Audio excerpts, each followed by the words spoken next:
36살이 된 나는 아무것도 없는 상태로 한국에 돌아왔다.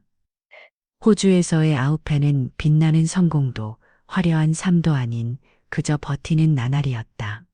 공장에서 몸으로 벌어모은 돈만이 내가 가진 전부였다. 친구들은 직장도 있고 결혼도 했고 아이도 키우고 있는데 나는 아직도 잠깐 벌러나간 사람으로 남아 있었다. 엄마는 귀국 전부터 여러 번 전화를 걸어 말했다. 이제 혼자 살 거냐고, 요즘 누가 나이 많은 총각 좋아하냐고. 나는 우선 옮겼지만 막상 고향이 돌아오니 달랐다. 동창들은 벌써 중학생 자식을 둔 부모가 되어 있었고 모임에 나가도 나는 말이 통하지 않는 외톨이였다. 아무리 해외에서 돈을 벌었어도 혼자라는 낙인은 지워지지 않았다. 나는 조건이 있었다. 결혼 상대로는 미혼이어야 하고 자녀가 없어야 하며 가정한 경도 단정해야 한다는 생각을 버리지 못했다. 하지만 그런 조건을 가진 사람은 이미 선택권이 많았고 나 같은 나이 든 남자에게 시간을 줄 이유가 없었다. 외삼촌 지도야 들렸을 때였다. 이모가 불쑥 말했다. 지연이라는 아가씨가 있다고. 33이지만 미혼이고 애도 없고 괜찮은 집안 딸인데 아무도 데려가지라 않는다고 했다. 나는 순간 표정을 찌푸렸다. 33이면 뭐가 문제 있는 거 아니냐고. 이모는 손사래를 치며 말했다. 요즘은 다 늦게 결혼한다고. 그 집은 강남에 아파트도 있고 외곽에 별장도 있다고. 네가 놓치면 후회할 거라고. 처음엔 우선 옮겼지만 며칠 후 이모가 전화를 걸어 다시 꺼냈다. 한 번 만나보라고. 싫으면 말고. 결국 약속 자리에 나갔다. 앞에 문을 열자 지연이 앉아 있었다. 단정한 옷차림, 차분한 말투, 눈빛은 또렷했지만 어딘가 슬퍼 보였다. 어색한 대화를 주고받는 사이에도 그녀는 꾸미지 않았고 자연스러웠다. 난 그 점이 이상하게 마음에 들었다. 무엇보다 놀란 건 그녀의 집이었다. 집이라기보다는 미술관에 가까웠다. 청담동 한복판, 유럽풍 건물, 입구에 연못과 장미화단까지 있는 그 집은 내가 상상할 수 없는 세계였다. 지연의 부모님은 조용히 차를 내주며 말했다. 성무시, 성무시, 저희가 집이며 비용이며 다 준비하겠다고 했다. 나는 말문이 막혔다. 첫 만남에서 결혼을 이야기한다는 건 뭔가 급박하다는 뜻이기도 했다.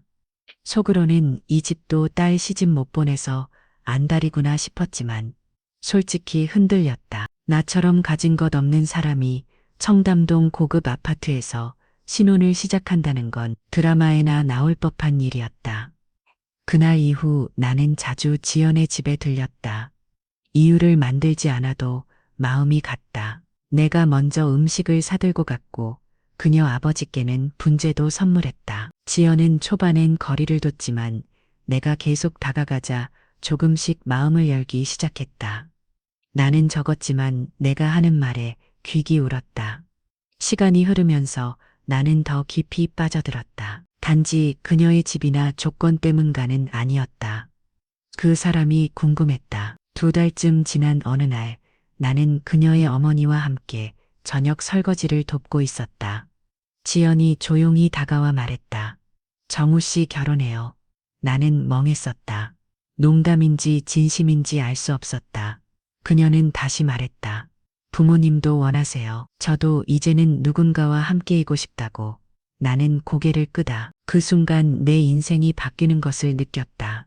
가족들, 친구들 모두가 놀랐고 몇몇은 어떻게 그렇게 잘난 집 딸을 얻었냐고 물었다. 여자, 나는 웃으며 대답을 피했다. 누가 봐도 행운처럼 보였지만 정작 나는 무엇이 진짜인지 알 수 없었다. 결혼식은 대단했다. 유명 호텔 방송에서 보던 사회자 연예인에 가까운 하객들까지. 그날 지연의 아버지는 결혼식장에서 내 손에 서류를 쥐어줬다. 새로 구입한 아파진명이 변경서였다. 아무 조건도 없었다. 이건 너희 둘을 위한 시작이라고 했다. 모두가 박수쳤고 나는 말없이 고개를 숙였다. 왜 이 가족은 나를 이렇게까지 환대하는지 그 순간에는 알 수 없었다. 단지 내 마음 한구석이 묘하게 불편했다. 그날 밤 우리는 호텔에 머물렀다. 신혼의 설렘보다 무거운 침묵이 돌았다. 나는 기대했고 그녀는 불안해 보였다. 미안하다고 이런 거 익숙하지 않다고 했다. 나는 괜찮다고 말했다. 그 순간 나는 아직 아무것도 모른다는 걸 알았다. 지연이 감추고 있는 것. 그 안에 있는 진짜 이유는 그날 이후 하나씩 드러나기 시작했다. 그리고 나는 그걸 받아들일 준비가 전혀 되어 있지 않았다. 호텔에 머문 밤. 나는 설렘과 기대 속에 있었지만 지연은 어딘가 굳어 있었다. 그녀는 차분히 말했다. 미안하다고 익숙하지 않다고. 나는 그 말을 농담처럼 넘기려 했지만 지연은 진지했다. 무언가 말하지 못한 이야기가 있다는 건 분명했다. 그녀는 천천히 드레스를 벗었다. 나는 말을 잃었다. 당황이나 놀람 그 이상이었다. 그녀의 몸에는 분명히 존재해야 할 부분이 없었다. 완전히 사라진 깔끔하게 잘린 흔적과 함께 붉은 선이 남아 있었다. 침묵이 흘렸다. 지연은 나를 바라보지도 않고 낮은 목소리로 말했다. 이상하냐고 무섭냐고 나를 혐오하냐고. 나는 아무 말도 할 수 없었다. 머릿속이 멍해졌고 말로 설명할 수 없는 감정이 목까지 올라왔다. 그녀는 몸을 움츠리며 이야기하기 시작했다. 2년 전이었다고 했다. 정기 검진에서 작은 혹이 발견됐고 처음에는 별일 아닌 줄 알았다고 했다. 하지만 정밀 검사를 거듭한 끝에 악성 종양이라는 진단을 받았고 의료진은 빠른 절제를 권유했다고 했다. 그녀는 고민 끝에 왼쪽 유방 전체를 절제하는 수술을 받았다. 생명을 위해선. 지만 수술 이후 그녀는 자신을 여자로 느끼지 못했다고 했다. 탈곡실에서 깨어났을 때 그녀는 울지도 않았고 아무 말도 하지 않았다고 했다. 전 연인은 병원에 한 번 오고는 사라졌고 친구들도 처음 여친을 제외하고는 점점 연락이 끊겼다. 결국 남은 건 가격뿐이었다고 했다. 부모는 그녀가 결혼하지 못할까가 걱정했다. 처음엔 집도 물려주겠다고 했지만 그녀는 반대했다. 사랑 없는 결혼은 더 아플 거라고 생각했기 때문이었다. 하지만 병원에서 재발 가능성을 말했을 때 그녀는 결심했다고 했다. 혼자 죽고 싶지 않아서 단 한 번이라도 누군가의 아내로 살아보고 싶어서 아침에 여보라는 말을 들어보고 싶어서 그런 이유였다고 담담히 말했다. 나는 여전히 아무 말도 하지 못했다. 그 순간 내가 느낀 감정은 복잡했다. 배신감, 당혹감, 그리고 이해할 수 없는 슬픔. 나는 이 모든 것을 모른 채 결혼했다. 조건 좋은 혼차라고 생각했고 운이 좋다고 생각했다. 그런데 이제 와서 보니 나는 누군가의 외로움을 덜어주기 위한 수단이었던 것 같다. 그러나 그녀는 거짓말을 하지 않았다. 단지 말하지 않았을 뿐이었다. 그녀는 눈물을 보이지 않았다. 그냥 조용히 고개를 숙인 채 기다리고 있었다. 내가 떠날지 머물지 그 선택은 내 몫이었다. 나는 그날 밤 거의 잠을 이루지 못했다. 그녀는 침대 반대편에서 등을 돌리고 조용히 누워 있었다. 나는 누워서 천장을 보며 생각했다. 내가 정말 몰랐던 건 그녀의 신체가 아니라 마음이라는 것을. 무엇이 그녀를 이렇게까지 단단하게 만들었을까? 그리고 나는 그것을 감당할 수 있을까? 다음 날 아침 우리는 호텔 조식을 먹었다. 그녀는 평소처럼 조용했고 나는 아무 말도 꺼낼 수 없었다. 집으로 돌아오는 길 그녀는 아무렇지 않은 척했지만 그 침묵 속에 얼마나 많은 두려움과 불안이 숨어 있는지 느낄 수 있었다. 며칠이 지나도록 우리는 서로에 대해 거의 말을 하지 않았다. 거칠은 평온했지만 내 안의 혼란은 계속됐다. 그녀는 평소처럼 식사를 준비했고 나는 출근 준비를 하며 일상으로 돌아가려 했지만 그 밤 이후 모든 것이 달라져 있었다. 나는 그 집에 머무르고 있었지만 그 집이 나를 환영하고 있는지 알 수 없었다. 가끔은 마치 빈 껍데기처럼 느껴졌다. 지원이 내 옆에 있었지만 그녀는 내 손이 닿지 않는 어딘가에 있었다. 그날 나는 지연의 방 근처를 지나가다가 문틈으로 작은 노트북이 열린 것을 보았다. 아무 생각 없이 그 앞을 지나치려다 화면에 떠 있는 문장이 내 발걸음을 멈추게 했다. 만약 다시 태어난다면 나는 다른 몸을 가졌으면 좋겠다. 그 문장을 본 순간 나는 뭔가가 무너지는 소리를 들었다. 그녀는 지금도 자신을 용서하지 못하고 있었다. 그녀는 살아있지만 여전히 자신을 결핍된 존재로 여기는 것 같다. 그 사실이 너무 마음 아팠다. 그날 밤 나는 처음으로 그녀에게 조심스럽게 물었다. 왜 나왔냐고, 왜 하필이면 나에게 이런 결혼을 제안했냐고. 그녀는 잠시 침묵하더니 이렇게 말했다. 당신은 나한테 아무것도 묻지 않았어요. 왜 아직 혼자인지, 왜 이렇게 갑작스럽게 결혼하자고 하는지 그냥 받아들였잖아요.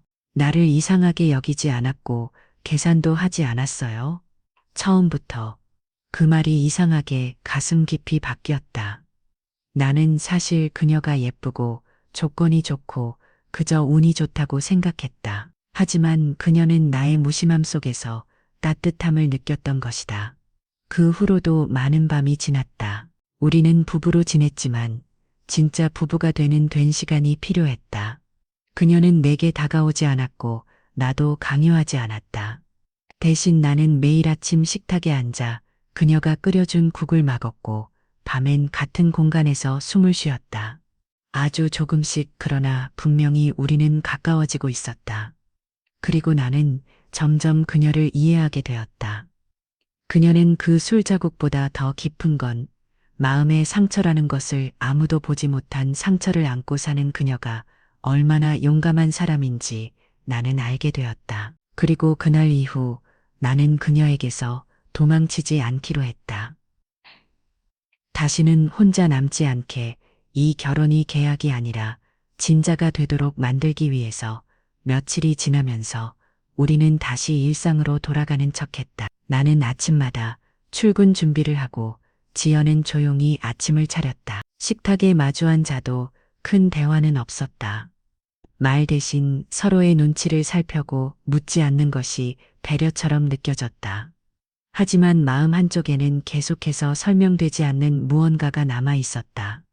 지연은 여전히 큰 방을 쓰지 않았다. 결혼식 이후에도 그 방은 비어 있었다. 그녀는 혼자 지내던 작은 방에서 계속 생활했다. 나는 이유를 묻지 않았다. 강요도 하지 않았다. 대신 그녀의 방식에 맞춰 나 자신을 조정해 갔다. 기다리는 법을 배웠고 말하지 않아도 느끼는 법을 익혀야 했다.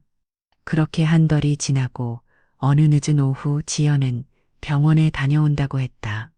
나는 별말 없이 알겠다고만 했다. 그녀가 병원에 가는 이후에 대해 아무것도 묻지 않았지만 머릿속에선 여러 가지 가능성이 떠올랐다.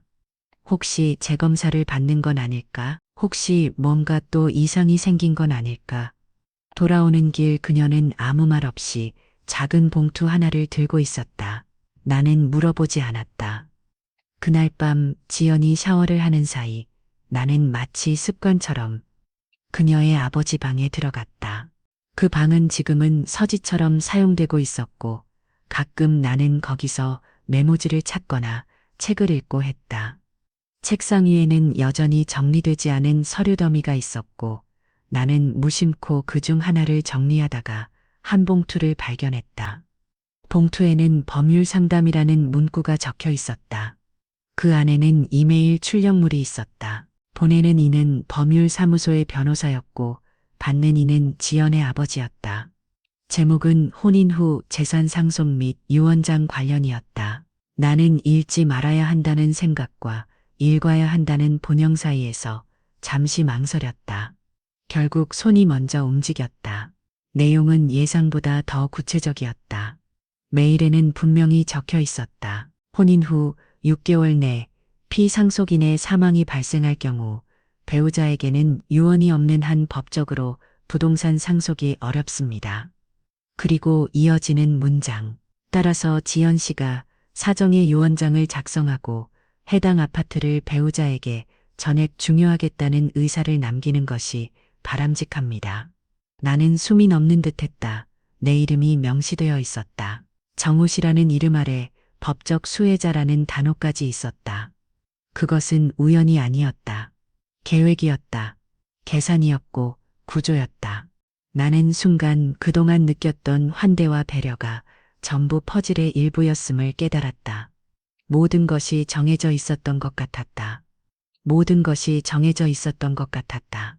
내가 이 결혼에 들어오게 된 것도, 아파트를 넘겨받은 것도, 심지어 지금 이 순간까지의 모든 흐름조차 그 틀 안에 있었던 건 아닐까? 지연은 알고 있었을까? 아니면 그녀도 몰랐던 걸까? 그녀의 부모님만의 선택이었을까? 나는 봉투를 제자리에 돌려놓고 조용히 방을 나왔다. 그날 밤 지연은 아무렇지 않은 얼굴로 나를 맞이했다. 평소보다 말이 조금 더 많았고 저녁 식사 후에는 차까지 내왔다. 그녀는 내 눈을 피하지 않았다. 오히려 편안해 보였다. 나는 그런 그녀를 바라보며 더 깊은 혼란을 느꼈다. 그녀가 나를 속인 건 아니었다. 그러나 나에게 말하지 않은 것들이 있었다. 그 말하지 않은 것들이 이렇게 무겁게 느껴질 줄은 몰랐다. 나는 내가 그저 누군가의 외로움을 메우기 위해 선택된 사람이라는 느낌을 지울 수 없었다. 아파트 한 채 재산의 이로 말해 나는 무엇이었을까? 며칠 후 지연은 평소보다 일찍 일어나 내게 도시락을 쌓았다. 출근길 나는 그것을 가방에 넣으며 다시 한번 그녀의 얼굴을 바라보았다. 진심일까? 아니면 그저 미안함에서 비롯된 행동일까? 대답은 없었다.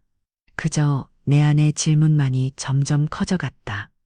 나는 이제 그녀를 사랑하고 있었지만 동시에 불안했다. 사랑은 계산이 없어야 한다고 믿었지만 내게는 이미 그 계산서가 한 장씩 전달되고 있었다. 그리고 나는 그 계산의 중심에 서 있었다. 지연은 그 사실을 알고 있었을까? 혹시 그녀도 한 그 계산 속에서 자신을 보호하고 있었던 건 아닐까? 그날 밤 나는 처음으로 지연에게 다시 물었다. 혹시 나 말고도 생각했던 사람이 있었어? 그녀는 조용히 고개를 저었다. 아니, 처음부터 당신이었어요. 나는 되물었다. 왜? 그녀는 망설이지 않았다. 당신은 아무것도 묻지 않았거든요. 내게 이유를 요구하지 않았고 과거도 따지지 않았어요. 그냥 나를 있는 그대로 받아들였죠. 그게 고마웠어요. 나는 그 말을 듣고도 쉽게 안심할 수 없었다. 받아들였던 건 맞지만 그건 내가 몰랐기 때문이었다. 모든 걸 알고도 과연 나는 그렇게 할 수 있었을까? 그것이 지금의 나를 더 괴롭게 만들었다. 그날 이후 나는 지연을 더 깊이 바라보게 되었다. 그녀는 여전히 조용하고 예의 바르며 때로는 웃기도 했다. 하지만 그 안에는 아직 열리지 않은 문이 하나 더 있다는 걸 알 수 있었다. 그리고 나는 그 문 앞에 서 있었다. 들어갈 자격이 있는지 없는지도 모른 채 지연과 살기 시작한 지 2달이 넘었다. 겉으로 보기엔 우리는 평범한 부부였다. 아침엔 카피를 함께 마셨고 저녁엔 같이 밥을 먹었다. 특별한 갈등도 없었고 일상은 조용히 흘러갔다. 하지만 마음 한켠엔 늘 선명한 경계가 느껴졌다. 지연은 나와 거리를 두었고 나는 그 거리를 억지로 좁히려 하지 않았다. 집에는 사용되지 않는 방이 하나 있었다. 3층 특방 늘 문이 잠겨 있었다. 나는 처음에 물었다. 지연은 그저 그 방은 손대지 말아줘요. 라고 짧게 말했다. 이유를 묻지 않았고 그녀도 더 이상 말하지 않았다. 시간이 흐를수록 그 방은 점점 더 강하게 나를 끌어당겼다. 마치 집안에 남겨진 마지막 퍼즐 같았다. 어느 날 아침 지연은 어머니와 함께 절에 다녀온다며 일찍 집을 나섰다. 나는 인사를 건넨 듯 조용히 그녀의 발소리가 멀어지는 것을 들었다. 그 순간 마음속에서 오래된 충동이 되살아났다. 주방 서랍 안에는 우리가 이사 올 때 받은 예비 열쇠가 있었다. 나는 조심스럽게 열쇠 꾸러미를 꺼냈고 조용히 3층으로 올라갔다. 몇 개의 열쇠를 돌려본 끝에 문이 열렸다. 방 안은 오래된 시간처럼 가라앉아 있었다. 나는 무언가를 침범하고 있다는 자각에 순간 머뭇거렸지만 이미 돌아가기엔 늦었다. 책상 위에 엎어져 있는 액자를 들었다. 젊은 시절의 지연과 한 남성이 함께 웃고 있었다. 두 사람은 무척 가까워 보였고 사진 뒤에는 부산 3월이라는 메모가 적혀 있었다. 책장에는 프랑스 문학서와 시집이 가지런히 놓여 있었고 한편에 낡은 노트 한 권 입고 쳐 있었다. 나는 그 노트를 꺼내 첫 장을 넘겼다. 첫 문장부터 가슴이 서늘해졌다. 수술 후 처음 거울을 본 날 나는 나를 알아보지 못했다. 다음 페이지엔 그녀의 감정이 쏟아져 있었다. 자신이 여자로서 끝났다고 느꼈던 날들, 아무도 그녀를 제대로 바라봐주지 않았던 병원 복도, 그리고 전 연인에 대한 기록들이 담겨 있었다. 민호는 병원 문을 나가면서 다시 돌아오지 않았다. 10번째 날 태동은 느껴지지 않았다. 11번째 날 나는 서명했다. 나는 소명했다. 나는 소명했다. 나는 손을 멈추고 눈을 감았다. 그제야 모든 조각이 맞춰졌다. 지연은 과거에 임신을 했었고 동시에 암 진단을 받았던 것이다. 아이를 지키려 했지만 결국 수술을 선택해야 했고 그 대가로 사랑도 아이도 잃었다. 그녀는 생명을 지키기 위해 몸의 일부를 내주었고 마음의 절반을 따라 보내야 했다. 그 진실은 어디에도 없었고 누구에게도 말하지 않았던 것이다. 내가 받은 사랑이 계산일 수도 있다는 의심은 그 순간 사라졌다. 남겨진 기록은 단순한 설명이 아니라 고백이었다. 비밀을 지키기 위해 감춰둔 것이 아니라 감당할 수 없어서 봉인했던 감정들이었다. 나는 방을 나서기 전 옷장 옆에 작은 틈이 있는 것을 발견했다. 조심스레 문을 열자 나무 상자 하나가 눈에 들어왔다. 자물쇠가 채워져 있었고 내가 가진 열쇠로는 열리지 않았다. 더 이상 무언가를 강제로 열고 싶지 않았다. 상자를 다시 제자리에 놓고 조용히 문을 닫았다. 그날 저녁 지연은 평소보다 밝은 표정을 돌아왔다. 절에서 받은 염주를 내게 건냐며 웃었다. 나는 아무 말도 하지 않았다. 그녀의 과거를 알고 있다는 사실도 그 방에 다녀왔다는 것도 숨겼다. 그녀에게 필요한 건 추궁이나 고백이 아니라 기다림이라는 걸 알았기 때문이다. 나는 그녀에게 말했다. 언젠가 네가 준비되었을 때 그 방을 열어줘. 남 알고 너를 위해서. 지연은 놀란 듯한 눈빛을 보였지만 곧 고개를 끄다. 그녀는 처음으로 내 앞에서 그렇게 오래 눈을 마주쳤다. 며칠 후 나는 3층에 다시 올라가지 않았다. 그 방은 더 이상 비밀이 아니었고 나는 더 이상 불안하지 않았다. 대신 나는 매일 아침 커피를 내리고 지연이 좋아하는 클래식 음악을 틀었다. 그녀는 조용히 창가에 앉아 책을 읽었고 나는 그 옆에 앉아 조용히 손끝을 맡았다. 우리는 여전히 서로에게 모든 것을 드러내지 않았다. 하지만 그건 이제 불편함이 아닌 존중이었다.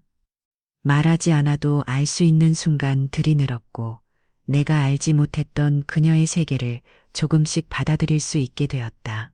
어느 날 지연은 불쑥 내게 물었다. 만약 내가 그날 병원에서 다른 결정을 했다면 지금 우리는 없었겠지? 나는 대답하지 않았다. 대신 손을 잡아주었다. 그녀는 아무 말 없이 고개를 끄덕였다. 그날 밤 우리는 침대에 누워 아무 말 없이 서로의 숨결을 들었다. 이제 나는 안다.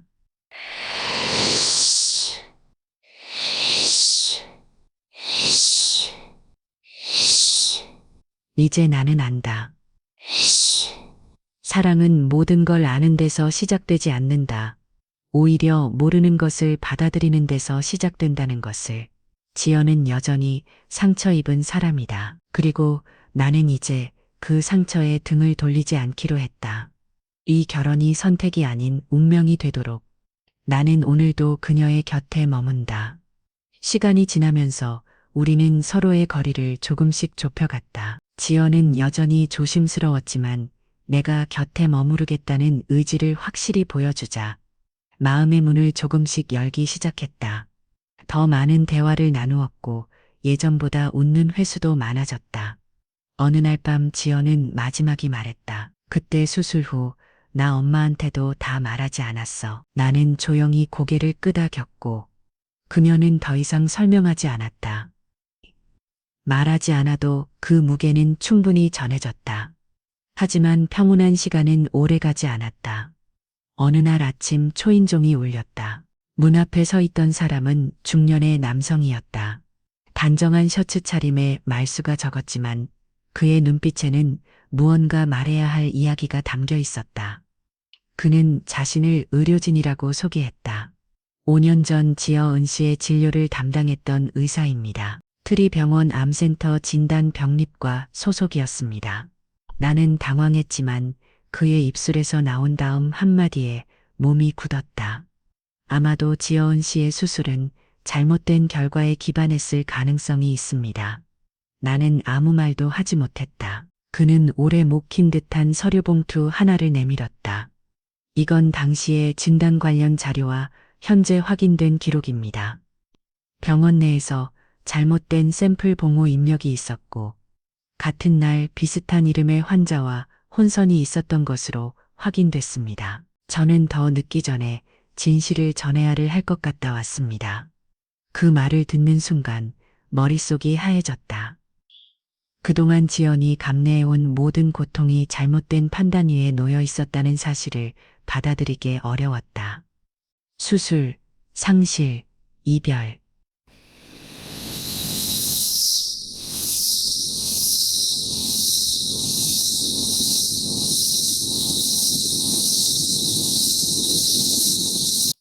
수술, 상실, 이별. 모든 것의 원인이 단순한 행정실수였다는 사실에 분노와 혼란이 동시에 밀려왔다. 그날 저녁 나는 지연이 갤 아무 말도 하지 않았다. 대신 서류를 책상 서랍 안에 조심스럽게 넣어두고 그녀를 관찰했다. 그녀는 여느 때처럼 평온했다. 저녁을 차리고 차를 내리고 나에게 오늘 있었던 사소한 이야기를 들려주었다. 나는 그녀가 웃는 모습을 보면서 마음이 찢어지는 기분이었다. 밤이 깊어지자 나는 다시 서류를 꺼내 껐다. 확정되지 않은 문장들 사이에서 가장 확실한 문장은 하나였다. 해당 수술은 잘못된 환자 정보에 따라 수행됐을 가능성이 매우 높음. 더 이상 회피할 수 없었다. 나는 그녀가 알아야 한다고 생각했다. 진실은 고통스럽더라도 숨기는 건 더 큰 배신이었다. 다음 날 아침 나는 그녀에게 진지한 얼굴로 말했다. 어제 어떤 사람이 찾아왔어. 당신 예전 병원에서 일했던 사람이래. 지연이 표정이 단단해졌다. 그녀는 아무 말도 하지 않았다. 나는 봉투를 꺼내 테이블 위에 놓았다. 이걸 전해줬어. 당신 진단 결과가 바뀔 수 있다고 했어. 뭔가 잘못됐을지도 모른다고. 지연은 봉투를 바라보다가 조용히 손을 뻗어 집어들었다. 아잉며. 몇 초간 아무 말도 하지 않다가 떨리는 손으로 서류를 펼쳤다. 첫 페이지를 읽고 눈썹이 미세하게 흔들렸다. 두 번째 페이지를 읽을 쯤 그녀는 천천히 숨을 들이마셨다. 마지막 장을 덮은 뒤 그녀는 봉투를 다시 접었다. 거짓말이지. 그녀는 그렇게 말했다. 나는 고개를 저었다. 그 사람 직접 와서 말했어. 나도 믿기지 않았어. 그래서 당신한테 먼저 보여주고 싶었어. 그녀는 다시 서류를 펼쳤고 두 손으로 얼굴을 감쌌다. 눈물은 흐르지 않았지만 그녀의 어깨는 미세하게 떨리고 있었다. 이게 사실이면 내가 잃은 건 도대체 뭐였던 거야. 그녀의 목소리는 낮았고 무너진 됐다. 나는 그녀의 곁에 앉았다. 아무 말도 하지 않았다. 그 순간 필요한 건 설명이 아니라 곁에 있는 것이었다. 지연은 그날 밤 잠들지 못했다. 침대에 누운 채 시선을 천장에 고정한 채로 오래 있었다. 나는 그녀의 손을 잡으려 했지만 그녀는 조용히 고개를 저었다. 지금은 혼자 있고 싶어. 나는 고개를 끄덕이고 조용히 자리를 비켰다. 그 후 로 며칠 동안 지연은 말이 없었다. 출근도 하지 않았고 식사도 거의 하지 않았다. 나는 억지로 그녀를 일으켜 세우지 않았다. 대신 병원과 법률사무소에 조심스럽게 문의를 시작했다. 의사의 말대로라면 그녀는 절차상 거대한 의료과실의 피해자였다. 진실을 밝혀야 했다. 그녀를 위해서. 그리고 앞으로 같은 피해자가 생기지 않도록 하기 위해서. 일주일이 지난 어느 날 지연이 조용히 내게 말했다. 다시 검사를 받을 수 있을까? 나는 고개를 끄덕였고 이미 예약해둔 종합병원의 정보를 그녀에게 건었다. 그녀는 아무 말 없이 고개를 끄덕이고 방으로 들어갔다. 그날 밤 지연이 처음으로 일기를 썼다. 작고 낡은 노트에 그녀는 조용히 펜을 움직였다. 나는 그걸 훔쳐보지 않았지만 그녀가 다시 글을 쓴다는 사실만으로 가슴이 먹먹했다. 쓰지 못했던 날들이 얼마나 길었을지, 그 침묵 속에서 얼마나 많은 말을 삼켜왔을지 떠올리게 했다. 다음 날 병원에서 받은 예약 확인서를 들고 나오며 그녀는 짧게 말했다. 확실히 하고 싶어. 내가 뭘 이뤘는지, 그게 정말 나였는지 나는 그녀 옆에 섰다. 어떤 결과가 나오든 나는 그녀의 편히 서기로 결심했다. 이제는 진짜로 함께 싸워야 할 시간이었다. 검사는 예상보다 훨씬 복잡했다. 지연이 피검사, 영상 촬영, 조직 검사까지 모두 다시 받아야 했다. 병원 측은 최대한 신속하게 결과를 분석하겠다고 했지만 우리는 알고 있었다. 그 기다림이 얼마나 잔인한 시간일지. 검사 직후 돌아오는 길에 지연이 아무 말도 하지 않았다. 나 역시 조용히 옆에 있었다. 그녀는 침묵했고 나는 그 침묵을 지켜줬다. 그날 밤 지연이 잠들지 못했다. 나는 새벽녘에 깨어 그녀가 거실에 앉아 무언가를 쓰고 있는 걸 보았다. 그녀는 내가 있는지도 모른 채 조용히 노트에 펜을 움직였다. 나는 다가가지 않았다. 그건 그녀만의 싸움이었다. 사흘 후 병원에서 전화가 왔다. 결과가 나왔다고 했다. 우리는 약속된 시간에 병원에 도착했다. 담당 의사는 조심스러운 목소리로 이야기를 시작했다. 일자 검사 결과, 현재 지연 씨의 몸에서는 어떠한 암세포나 재발 징후도 발견되지 않았습니다. 또한 당시 수술에 사용된 조직 샘플과 지금의 생체 조직을 비교한 결과 환자 정보가 일치하지 않는 것으로 확인됐습니다. 지연은 고개를 들었다. 표정이 없었다. 의사는 말을 이어갔다. 정확히 말씀드리면 5년 전 수술은 지연 씨가 아닌 다른 환자의 진단에 따른 조치였다는 가능성이 매우 높습니다. 병원 측에서도 해당 시기의 자료를 확인했고 샘플 번호 오류 및 기록상의 이중 입력이 발견됐습니다. 나는 숨이 멎는 듯 했다. 지연은 가만히 앉아 있었다. 감정이 보이지 않았다. 의사는 조심스럽게 말을 덧붙였다. 병원 측은 이와 관련해 정식으로 사과드릴 준비가 되어 있습니다. 필요한 경우 법적 절차도 지원하겠습니다. 병원을 나서는 길 지연은 아무 말도 하지 않았다. 나는 그녀의 손을 잡으려다 멈췄다. 그녀는 그저 하늘을 바라보며 혼잣말처럼 말했다. 나는 죽은 줄 알았어. 그래서 삶을 멈췄어. 근데 그게 다 아니었대. 그날 저녁 지연은 조용히 앉아 노트를 펼쳤다. 나는 거실에서 그녀의 뒷모습을 바라보았다. 그녀는 글을 쓰기 시작했다. 이번엔 단어가 끊기지 않았다. 감정이 흘러나오듯 한 문장, 한 문장 적어 내려갔다. 몇 시간이 지난 뒤 그녀는 조용히 말했다. 소송하자. 보상을 받기 위해서가 아니야. 이건 나만의 문제가 아니니까. 나는 고개를 끄덕였다. 이미 여러 로펌과 연락을 주고받은 상태였다. 그녀는 진실을 세상에 알리고 싶어 했다. 같은 실수가 반복되지 않기를 바랐다. 그리고 무엇보다 자신이 잃어버린 이름과 시간을 되찾고 싶어 했다. 우리는 곧바로 유용한 의료소송 전문 로펌과 접촉했다. 담당 변호사는 사건의 심각성을 인지하고 빠르게 대응했다. 병원 측은 사과와 보상을 제안했지만 지연은 단호했다. 공개 사과와 책임자 징계, 시스템 개선까지 포함되어야 합니다. 이건 돈으로 끝날 문제가 아니에요. 지연은 증언을 준비했다. 병원 기록, 진단서, 사진, 당시 일기장까지 모두 제출했다. 그녀는 감정을 자제하면서도 날카로운 언어로 자신이 겪은 부당함을 정리했다. 그녀의 말은 무겁고 또렷했다. 나는 그런 지연을 처음 보았다. 고통 속에서도 흔들리지 않는 모습이었다. 마침내 첫 재판일이 다가왔다. 우리는 함께 법원에 들어서다. 지연은 검정색 원피스를 입고 머리를 딸끈하게 묶었다. 얼굴에는 화장이 거의 없었지만 그 표정은 단단했다. 그녀는 자신이 누구인지 잊지 않으려는 사람처럼 걸었다.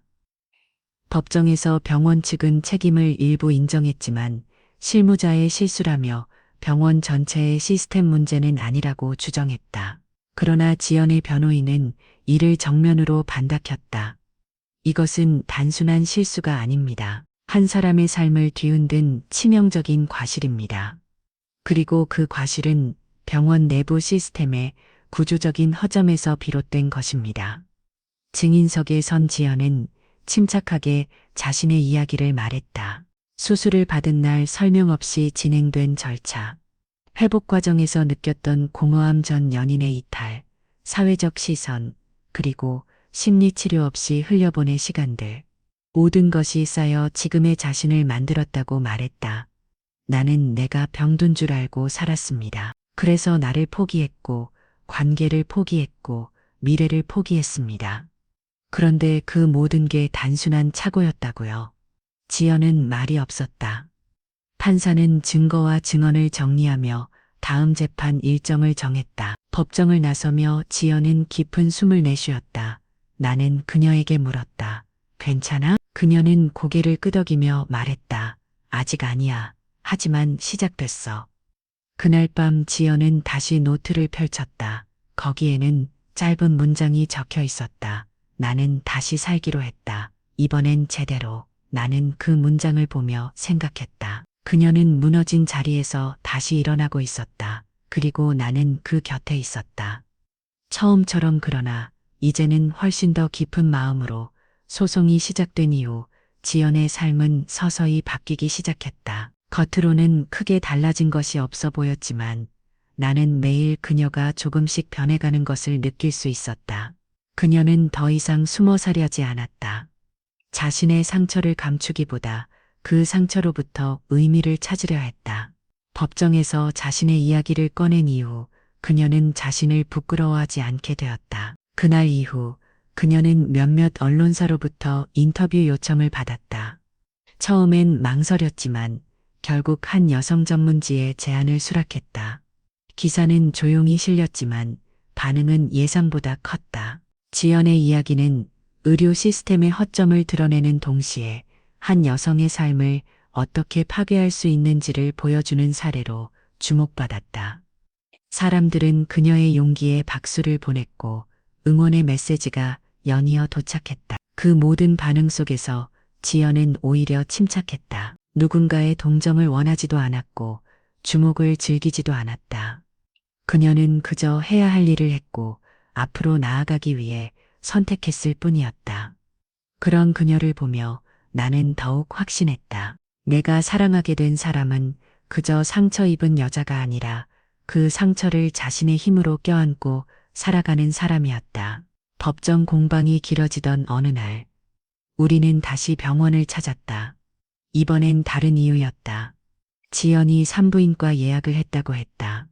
그녀는 차분한 목소리로 말했다. 혹시 가능할지 모르겠지만 한번 알아보고 싶어. 나는 놀랐지만 반대하지 않았다. 오히려 그녀가 그런 결정을 내렸다는 것이 기뻤다. 예전 같았으면 상상도 하지 않았던 일이다. 검사 결과 지연은 아직 임신이 가능하다는 판정을 받았다. 단 약물 치료로 인해 자궁 내막이 약해져 있어 고위험군에 해당할 수 있다는 경고도 함께 받았다. 그녀는 의사의 설명을 조용히 들었고 병원을 나서면서 말했다. 무리하지 않을 거야.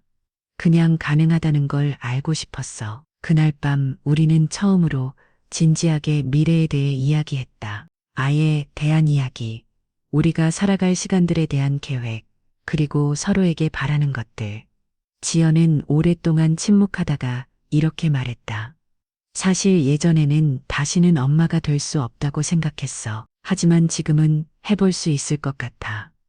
그게 설령 잠단이라도 그 말은 내게 큰 울림이었다. 그녀가 진짜로 다시 살기로 결심했다는 증거였다. 나는 그녀의 손을 잡고 대답했다. 우리가 함께라면 어떤 모습이 된 괜찮아. 아이가 있어도 없어도 당신이 내 곁에 있다는 것만으로도 충분해. 그 후 우리는 천천히 준비를 시작했다. 무리하지 않기로 했다. 자연스러운 흐름에 맡기기로 했다. 지연은 매일 아침 비타민을 챙겼고 나는 그녀를 위해 식단을 바꾸기 시작했다. 가끔은 웃으며 말하곤 했다. 우리 이렇게까지 건강한 커플이었나? 시간은 빠르게 흘렀고 어느 날 아침 지연이 조용히 말했다. 혹시 테스트 해볼래? 나는 대답 대신 고개를 끄겼다. 그녀는 욕실로 들어갔고 나는 거실에서 조용히 기다렸다. 몇 분 후 그녀가 조심스럽게 내민 임신 테스트기에는 아주 희미한 두 줄이 그어져 있었다. 우리는 아무 말도 하지 않았다. 그저 서로를 바라보았다. 지연은 눈을 크게 떴고 나는 미소를 지었다. 기쁨이라기보다는 놀람과 경외감에 가까운 감정이었다. 시간에 그녀는 중얼거리는 말했다. 진짜야? 나는 그녀를 안 했다. 진짜일지도 몰라. 몇 일 후 병원에서 초음파 검사를 받았다. 아주 작고 아직 형체도 뚜렷하지 않은 생명이 그녀의 몸 안에 있었다. 의사는 조심스레 말했다. 심장은 아직 뛰지 않지만 아주 초기라서 그래요. Yes, sir. 며칠 후 다시 보자고요. 우리는 조심스럽게 희망을 품었다. 아직 확실한 것은 아무것도 없었지는 우리는 기다릴 수 있었다. 그날 밤 지연은 다시 노트를 꺼냈었다. 나는 오늘 생명을 품었다. 아주 작고 연약한 존재지만 나와 함께 숨쉬고 있다. 무섭기도 하고 감사하기도 하다. 이번에는 잃지 않고 싶다. 그 밤 지연은 다시 병원을 타졌을 때 초음파와 면소에서 아주 약하게 뛰는 심장 소리가 들렸다. 지연은 조용히 눈을 감았고 나는 그녀의 손을 꼭 잡았다. 우리는 둘이 아니라 셋이 되었다. 그 순간 나는 깨달았다. 우리가 함께 견뎌온 모든 시간이 이 한순간을 위해 존재했는지도 모른다는 것을. 그리고 그 시간들 속에서 우리는 진짜 가족이 되어 가고 있었다. 더 이상 과거의 그림자에 머물지 않고 현재의 빛 속에서 서로를 바라보는 존재로 임신 사실을 확인한 후 우리는 더 조심스러워졌다. 지연은 매일 아침 체온을 기록했고 의사가 권하는 대로 휴식을 취했다. 나는 일정을 조정해 집에서 보내는 시간을 늘렸다. 초음파 사진이 하나둘씩 냉장고에 붙기 시작했고 병원 방문 날짜를 중심으로 달력이 채워졌다. 모든 것이 조심스럽고도 신중하게 움직였다. 임신 24주가 되었을 무렵 지연의 몸이 조금씩 무거워졌다. 숨이 가파지고 소화가 어려워지는 날도 있었다. 의사는 고위험군인 만큼 주의가 필요하다고 강조했다. 우리는 최대한 긴장을 늦추지 않으려 노력했지만 불안은 늘 그림자처럼 따라다녔다. 특히 지연은 아기의 움직임이 줄어든 날이면 밤새 잠을 이루지 못했다. 나는 그런 그녀의 등을 말없이 쓸어주었다. 그 어떤 말보다 조용한 손길이 필요할 때였다. 임신 30주가 되던 날 새벽부터 지연이 배에 이상한 통증을 느꼈다. 처음엔 속이 불편하다고 했지만 이내 숨을 쉬기 힘들다고 말했다. 그는 급히 병원으로 달려갔다. 응급실에서 초음파 검사를 하던 의료진의 표정이 어두워졌다. 담당애가 말했다. 조기 진통입니다. 아이가 나올 준비를 하고 있어요. 우리는 출산 준비가 되어 있지 않았다. 이름도 옷도 아무것도 정하지 못한 상태였다. 하지만 아이는 기다려주지 않았다. 몇 시간 후 지연은 수술실로 옮겨졌고 나는 복도에서 가슴을 옮겨준 채 기다렸다. 모든 감정이 뒤엉켜 있었다. 두려움, 미안함, 후회, 그리고 간절함. 몇 시간 후 간호사가 나를 불렀다. 아버님 아이가 태어났어요. 현재 인큐베이터 안에 있지만 울음소리 잘 들렸어요. 나는 다리에 힘이 풀려 주저앉을 뻔했다. 간호사의 안내를 따라 중환자실 창문 앞에 서었다. 그 안에는 주먹만한 크기의 작은 아이가 있었다. 온몸에 관이 연결되어 있었고 작은 가슴이 힘겹게 오르내리고 있었다. 눈물은 흐르지 않았다. 그저 마음 한가운데서 뭔가가 터져나오는 것 같았다. 지연은 회복실에서 의식을 되찾았다. 그녀는 나를 보자마자 물었다. 아기는. 나는 조용히 고개를 끄겼다. 살아있어. 아주 작고 연약하지만 살아있어. 그녀는 그제야 숨을 내쉬었다. 그리고 처음으로 병원에서 소리내야 울었다. 그 울음은 단지 출산의 아픔 때문이 아니었다. 모든 시간이, 고통이, 침묵이 한순간에 무너져 내리는 소리였다. 그 후 매일이 기도였다. 아이는 인큐베이터 안에서 하루하루를 버텼다. 폐 기능이 완전하지 않아 호흡이 불안정했고 체온 조절도 되지 않았다. 의사는 가능성에 대해 조심스럽게 말했다. 고비는 많겠지만 이겨낼 수 있습니다. 부모님의 지지가 아이에게 가장 큰 힘입니다. 우리는 매일 병원을 찾았다. 유리창 너머로 아이에게 말을 걸었고 손편지를 남겼다. 지연은 매일 작은 노트를 들고 다니며 아기를 위한 글을 썼다. 그 글에는 삶을 포기하지 않겠다는 다짐이 담겨 있었다. 그리고 그 마음이 전해졌던 걸까? 40일이 지나자 아기의 체중이 안정되기 시작했고 호흡도 자가로 가능해졌다. 의료진은 조심스럽게 말했다. 곧 집에 데려가실 수 있을 겁니다.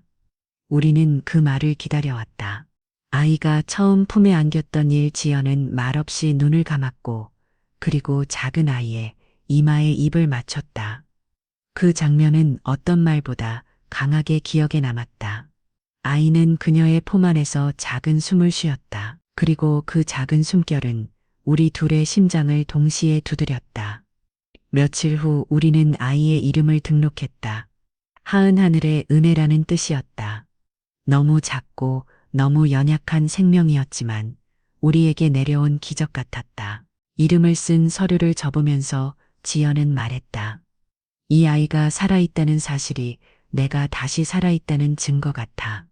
지연은 그 후로도 병원에서 만난 엄마들과 모임을 만들었고 의료가실 피해자들을 위한 진술을 계속했다. 인터뷰와 강연 요청이 쏟아졌지만 그녀는 필요할 때만 단단한 목소리로 나타났다. 어떤 날은 그냥 평범한 엄마로, 어떤 날은 고발자로, 또 어떤 날은 생존자로 살았다.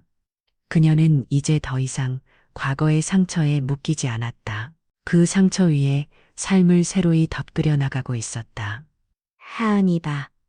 돌을 맞던 날 우리는 가족끼리 조용히 밥상을 차렸다. 촛불 하나 켜고 아이에게 편지를 읽어주었다. 지연은 마지막으로 이런 말을 남겼다. 엄마는 너를 만나기 전까지 매일이 어둠이었다다. 그런데 너는 그 어둠 속에서도 빛이 올 수 있다는 걸 알려줬어. 살아있다는 건 숨 쉬는 게 아니라 사랑하는 거라는 걸 너로 인해 알게 됐다. 그 말을 들으면서 나는 생각했다. 사람은 누구나 상처를 입고 산다. 어떤 상처는 깊고 어떤 상처는 오래 간다. 하지만 상처가 사람을 무너뜨리는 게 아니라 그 상처를 감싸는 사람들의 마음이 사람을 다시 세운다. 우리는 그렇게 서로를 감쌌고 결국 다시 이뤄졌다. 삶은 완벽하지 않다. 때로는 부당하고 때로는 가혹하다. 하지만 누군가를 사랑할 수 있다는 것, 그 사랑으로 다시 살아갈 수 있다는 것, 그 사실 하나만으로 우리는 오늘도 충분히 버틸 수 있다. 그리고 그것이 우리가 살아가는 이유가 된다. 오늘의 이야기에 귀 기울여 주신 모든 분들께 진심으로 감사드립니다. 이 이야기는 단순한 한 사람의 경험담이 아니라 우리 모두가 언젠가 마주할 수 있는 삶의 진실을 담고 있습니다. 상처는 누구에게나 있습니다. 그러나 그 상처를 안고도 다시 일어서는 용기, 사랑을 통해 회복되는 삶, 그리고 고통 속에서도 새로운 희망을 품을 수 있다는 사실을 오늘 함께 나눌 수 있어 감사한 마음뿐입니다. 우리 주변에는 말없이의 아픔을 견디고 있는 사람들이 있습니다. 그들에게 필요한 건 거창한 말이 아니라 그저 함께 있어주는 진심 어린 손길일지 모릅니다. 이야기를 통해 누군가의 마음에 작은 위로가 전해졌다면 그 자체로 큰 의미가 있을 것입니다. 오늘 이야기에서 느끼신 점이 있다면 여러분의 소중한 생각을 댓글로 남겨주세요. 여러분의 한마디 한마디가 또 다른 누군가에게 큰 울림이 될 수 있습니다. 그리고 저희 채널을 응원하고 싶으시다면 좋아요 한번 눌러주시고 구독해주세요. 그 작은 참여가 앞으로도 더 많은 의미 있는 이야기를 전하는데 큰 힘이 됩니다. 다시 한번 진심으로 감사드리며 늘 건강과 평안히 함께 하시길 바랍니다.